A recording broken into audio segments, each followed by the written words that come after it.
दरम्यान एक मोठी बातमी, अमेरिका आणि इस्रायल आणि इराण या सगळ्या युद्धामुळे निर्यातदारांसमोर एक नवं संकट उभं ठाकलंय।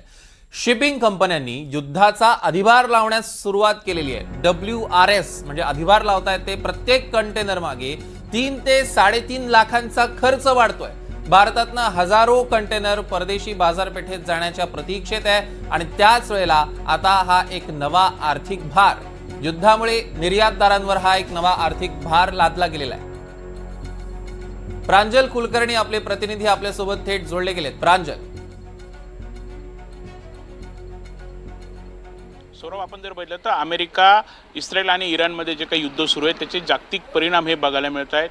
कुठेतरी आपण बघितलं तर जे माल जो आहे भारतातून जाणारा माल तो निर्यातीच्या प्रतीक्षेत आहेत। हजारो कंटेनर जे आहेत ते बंदराबाहेर, JNPT असेल किंवा इतर अनेक बंदरांबाहेर उभे आहेत। आपला माल जाणार की नाही, हा माल जो आहे तो खराब होतोय की काय, असे अनेक संकट खरं तर निर्यातदारांसमोर आहेत। आणि हे असतानाच आता शिपिंग कंपन्यांनी देखील WRS म्हणजेच काय तर वार रिस्क सरचार्ज हा लावण्यास सुरुवात केली, ज्याला WRS असं म्हटलं जातं। प्रत्येक कंपन्यांकडून वेगळे कर जे आहेत ते आकारले जात आहेत, कारण साहजिकच आहेत की माल पुढे जात नाहीये। परदेशातून देखील आपण बघितलं तर जिथे हा माल आयात होणार आहे त्यांच्याकडून देखील माल घेण्याची शक्यता ही कमी झालेली आहे।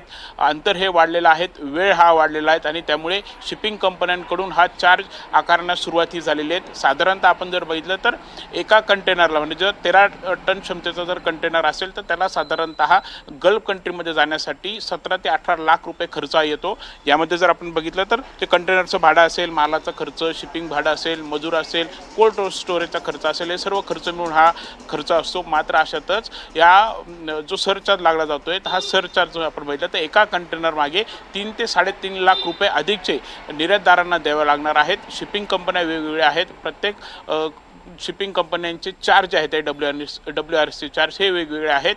जवळपास 3 ते 4 कंपन्यांनी आता हे सरचार्ज आकारण्यास सुरुवात केली आहे। कोणाचा $3000 आहेत, कोणाचा $3500 आहेत आणि त्यामुळे निर्यातदारांसमोर खरं तर हे नवं आर्थिक संकट हे उभं राहिलेलं आहे। भविष्यातील खरं तर परिस्थिती काय असेल, हे युद्ध कधी थांबणार, सरकारकडून काय नवीन ॲडवायझरी असेल, गाईडलाईन्स जारी केल्या जात आहेत का, याकडे निर्यातदारांचं लक्ष लागलेलं असतानाच आता शिपिंग कंपन्यांनी देखील WRS लावण्यास सुरुवात केलेली आहे। त्यामुळे आर्थिक संकट हे वाढलेलं आहे। माल पुढे जाणार की नाही याची भीती आहे, माल खराब होण्याची भीती आहे। यासोबतच शेतकऱ्यांकडून देखील त्यांना विचारणा केली जाते की आमचा माल जो आहे तो पुढे जाणार की नाही, तर माल हा खराब होणार का। आणि त्यामुळे एकंदरीत निर्यातदार असेल, शेतकरी असेल, या सगळ्यांसमोर आता हे खरं तर नवं संकट जे आहे ते उभं राहिलेलं आहे। निश्चितच प्रांजल, या संदर्भातले अधिकचे अपडेट्स आम्ही तुमच्याकडनं घेऊ। तुर्तास धन्यवाद।